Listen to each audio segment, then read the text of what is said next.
ladan oo ahay dardargelinta taakuleynta ciidamada qaranka ee dalka Soomaaliya ayaa habeenkii xalayta lagu qabtay magaalada Muqdisho waxaana muhiimada ugu weyn ee xafladan loo qabanayay ahayd mid lagu dhiirigelinayay shacabka Soomaaliyeed ee gudaha dalka iyo dibadda ku sugan inay u istaagaan ka qayb qaadashada taakuleynta ciidamada qaranka ee dalka Soomaaliya. xubnaha xafladan ka qaybgalaya ayaa waxaa ka mid ahaa wasiirka koowaad ee xukuumadda Soomaaliya Mudane Xasan Cali Khayre, xubnaha golaha wasiirada, xildhibaanada golaha shacabka, generaalada, korneelada ciidamada qaranka iyo qaybaha kala duwan ee bulshada ku dhaqan gobolka Banaadir.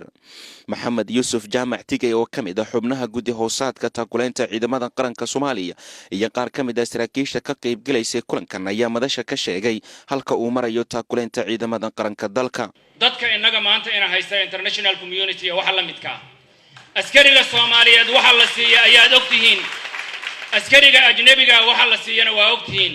10 jeer buu ka mushaar badan yahay haddii askarigeennii saa loo abiyus gareeyay oo saa loo bahdilay innaguna aynu ugu darno waa mooriyaan masharaf iyo karaamo ayaynu sugaynaa inaynu yeelanno run ahaantii ciidankeena awoodiisa iyo kartidiisa iyo tiradiisa iyo tayadiisaba in yar aqoon karto hadda in yar ayaa aqoon karto waxbaan ahayn laakiin maanta waxbaan ugu dhacay maanta waxaad arkaysaan in ciidamo shisheeye aan kaalmaysanayno waqtigaa keenay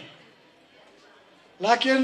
waddada aan maanta hayno haddaan kusii soconno hadduu alla yiraahdo waa ka bixi doonaa taakulaynta waa ogsoontihiin ciidan waa taakulayn ciidan hadduu taakulayn waayo meel ma gaari karo.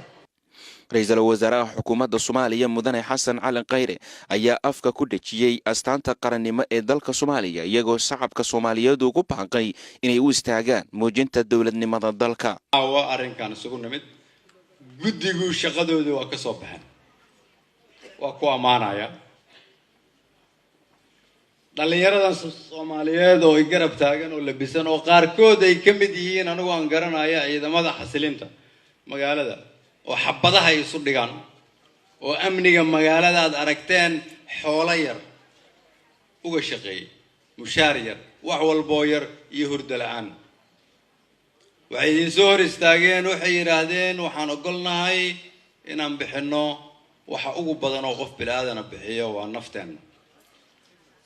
idinku maxaad ogoshiin inaad bixisaan guddiga waa u mahad celinaya idinkana waxaan idinka rajeynayaa inaan ciidanka Soomaaliyeed mar dambe dal ajnabi lacag loo weydiin haddaad ku xisaabtamaysaan waa kaas guddigiisa diilay walaalahayga guddiga taakuleynta waxaan u sheegayaa $20,000 oo ugu horeysay waxa ugu yaboohay dawladdu u hogaamiye madaxweyne Farmaajo. Umar Mohamed Somane, Universal TV, Muqdisho.